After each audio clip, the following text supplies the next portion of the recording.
A lot of maize been grown here, and it's always been my dream to get the place back as a dairy farm, get it milking again.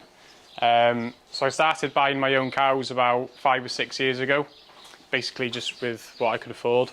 And then gradually started taking the land back, and then last year we actually got everything back. So that's been the plan all along, really. And basically noticed a hell of a lot of negativity towards the dairy industry and cows in general over the past few years. So I wanted to go out there and basically just show people that you can produce food, as in milk and beef, to start with, whilst having a positive effect on the environment.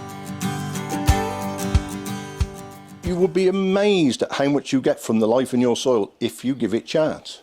And if you kill it off, you will just end up using more and more N, more and more fungicides.